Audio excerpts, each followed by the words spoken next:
It's a spectacular victory for the Bharatiya Janata Party-led Mahayuti in Maharashtra, leading in 226 of 288 seats. Let's quickly cut across to Maharashtra. Let's quickly listen in to Devendra Fadnavis. ऐसा मैं मानता हूं और साथ साथ मैं हमारे प्रधानमंत्री जी का तो आभार व्यक्त करता हूं, उनके कारण ही हमको ये जीत मिली है। लेकिन हमारे देश के गृह मंत्री श्री अमित शाह जी, जिन्होंने महाराष्ट्र में आकर कार्यकर्ताओं में एक ऊर्जा का संचार किया, मैं उनका भी आभार व्यक्त करता हूं। हमारे राष्ट्रीय नेतृत्व हमारे नड्डा जी है, हमारे राजनाथ जी है, हमारे नितिन गडकरी जी है, इनका भी आभार व्यक्त करता हूं। हमारे जो चुनाव के प्रभारी है, हमारे जो महाराष्ट्र से मंत्री है, इन सभी का मैं बहुत दिल से आभार व्यक्त करता हूं कि पूरी पार्टी ताकत से हमारे साथ खड़ी हुई। और सबसे महत्व की बात है, हमारे नेताओं ने, हमारी पार्टी ने केवल बीजेपी की सीटों पर काम नहीं किया, हमारी पार्टी ने सारे के सारे महाराष्ट्र के जितने 288 सीटें थी, हमारे दोस्तों की सीटों पर भी काम किया। और मुझे ऐसा लगता है कि इसके कारण एक बहुत अच्छा यहाँ कार्य संपन्न हुआ। हमारे भूपेंद्र यादव जी, अश्विनी वैष्णव जी, हमारे शिवप्रकाश जी, इनका भी मैं आभार व्यक्त करता हूँ। हमारे यहाँ पर जो हमारे सारे अलग अलग प्रांतों से भी जिन लोगों ने हमको मदद की, उनका भी मैं आभार व्यक्त करता हूँ। हमारे पीयूष जी का मैं आभार व्यक्त करता हूँ, हमारे शिवराज सिंह चौहान जी का भी मैं आभार व्यक्त करता हूँ। मुझे ऐसा लगता है कि एक प्रकार से सामूहिक रूप से हम लोग जब उतरे तो ये सामूहिक ताकत एक ऐसी ताकत बनी जिसने दिखा दिया कि महाराष्ट्र ये मोदी जी के ही साथ है।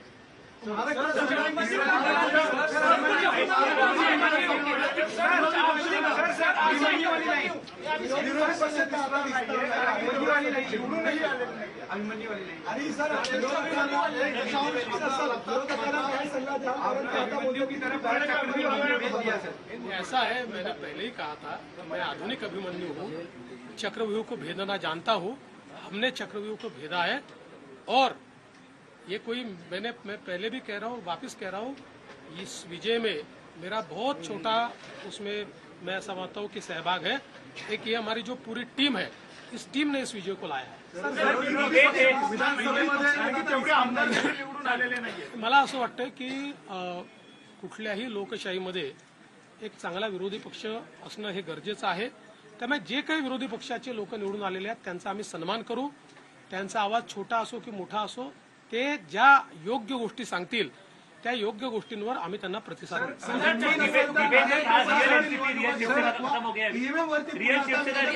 It is important that the opposition leaders should be there and whether they are small or big, we welcome them all. माहितीच होतं, जर झारखंड मुक्ती मोर्चा जिंकला तर तिथलं ईव्हीएम टॅम्पर प्रूफ, परफेक्ट, एकदम जनमताचा कौल, लोकशाहीचा विजय।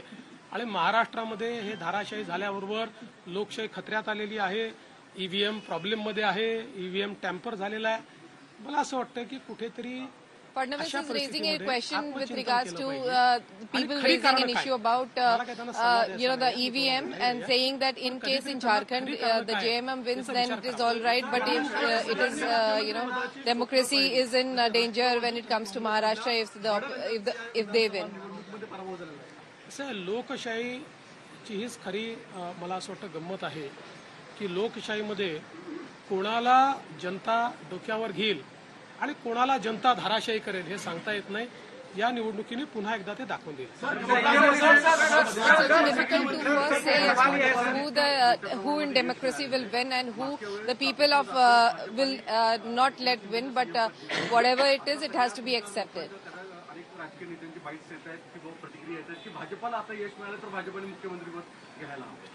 या बाबतीत माननीय अमित भाई शहांनी प्रेस कॉन्फरन्समध्ये क्लिअरली सांगितलेलं आहे, मुख्यमंत्री पद हे कुठल्या निकषावर नाही। मुख्यमंत्री पद तीनही पक्षाचे नेते एकत्रित who the chief minister will be. Fadnavis is saying that the Home Minister Amit Shah has very clearly said it in a press conference that it will be decided amongst the three parties and it will be decided later. ते बसून जो निर्णय घेतील तो निर्णय असेल, कुठलाही वाद नाही आहे, कुठलाही विवाद नाही। There are no issues between any of the parties or the high command. Whatever is the decision that is taken, it will be accepted.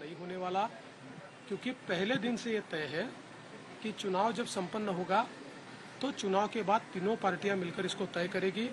हमारे नेता आदरणीय होम मिनिस्टर साहब ने प्रेस कॉन्फ्रेंस में ये बहुत स्पष्ट शब्दों में बताया है कि चुनाव के बाद तीनों पार्टियां बैठेगी और इसका निर्णय करेगी। अभी मैं ऐसा मानता हूं कि हमारे एकनाथ शिंदे जी उनके पार्टी के अध्यक्ष है, अजित पवार जी उनके पार्टी के अध्यक्ष है और साथ में हमारे पार्टी के जो राष्ट्रीय अध्यक्ष है उनको हमारा पार्लियामेंट्री बोर्ड ऑथराइज करता है। तो ये लोग बैठकर एक उचित निर्णय करेंगे, हमारे वरिष्ठ नेताओं से बातचीत करेंगे, हमारे पार्लियामेंट्री बोर्ड से बातचीत करेंगे, जो निर्णय होगा वो सबको मान्य होगा, इसमें कोई विवाद नहीं।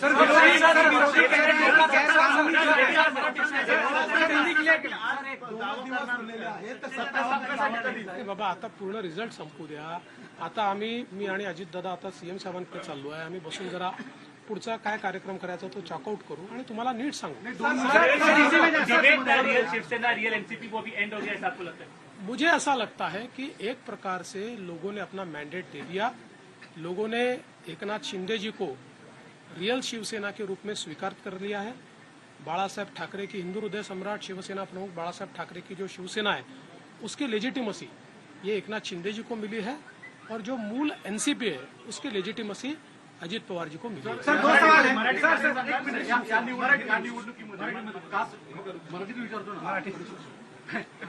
या निवडणुकीमध्ये कास्ट पोलरायझेशन करण्याचा प्रयत्न महाविकास आघाडीकडनं आवर्जून केला गेला, विशेषतः मराठवाड्यामध्ये आणि विदर्भामध्ये पण वेगवेगळ्या ठिकाणी अशा स्वरूपाचा प्रचार केला गेला।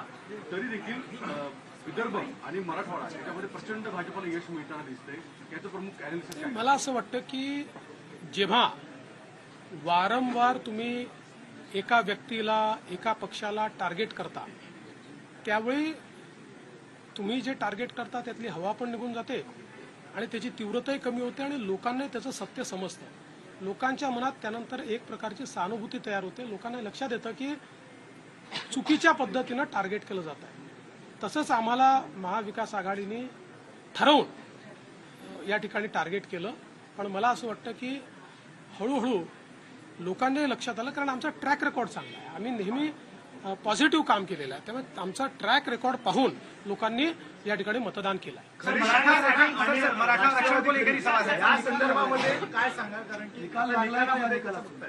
मला असं वाटतं की या निकालाने एक गोष्ट स्पष्ट केली आहे, हिंदू हृदय सम्राट शिवसेना प्रमुख बाळासाहेब ठाकरे यांची शिवसेना ही एकनाथराव शिंदेजींची शिवसेना आहे किंवा एकनाथराव शिंदेजी ज्या शिवसेनेचे प्रमुख आहेत तीच शिवसेना ही आता या ठिकाणी हिंदू हृदय सम्राट शिवसेना प्रमुख बाळासाहेब ठाकरेंची आहे। त्याची लेजिटिमसी जी आहे ती आता एकनाथराव शिंदेजींकडे आलेली आहे आणि तशीच राष्ट्रवादी काँग्रेसची लेजिटिमसी जनतेनं अजितदादा पवारांना दिलेली आहे।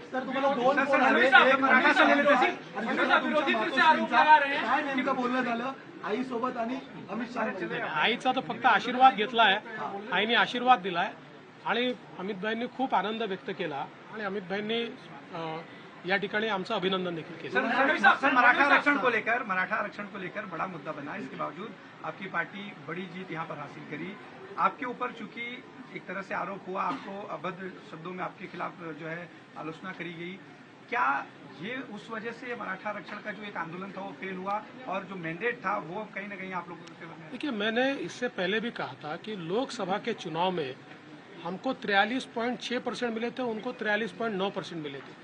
तो अगर मराठा समाज ने हमको वोट नहीं दिया होता तो क्या हम 43.6% पर पहुंचते? मराठा समाज हमारे साथ था, है और रहेगा।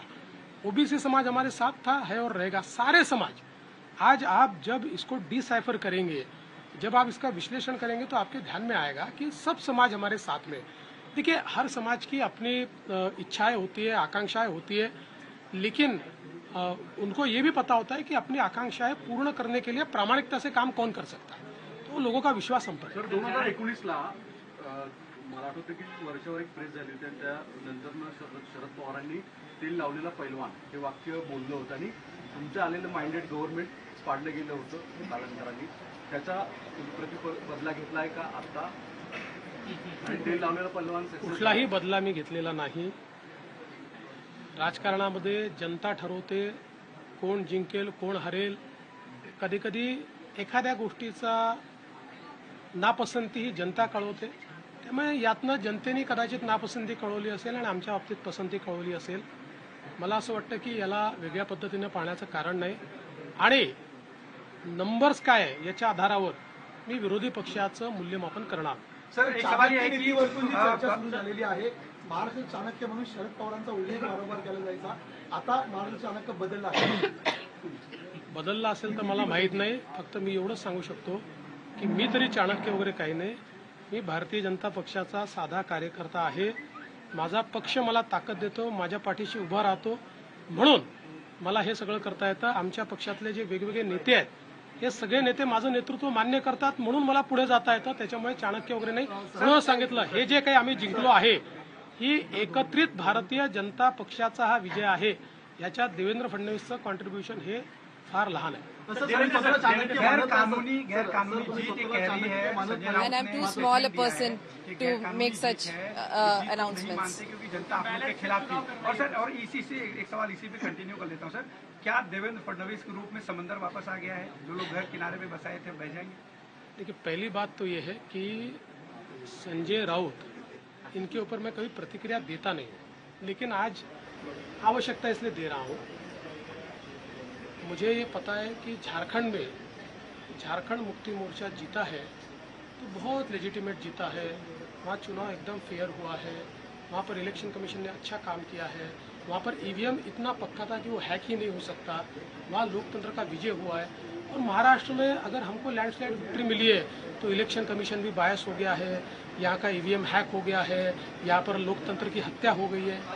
ये कभी न कभी आत्मचिंतन करने की आवश्यकता होती है. जो आत्मचिंतन नहीं करते जिंदगी में वो समाप्त हो जाती है. मुझे ऐसा लगता है कि कभी न कभी आत्मचिंतन करना चाहिए और इस प्रकार से वो बात करेंगे तो क्या लोगों का विश्वास बैठेगा.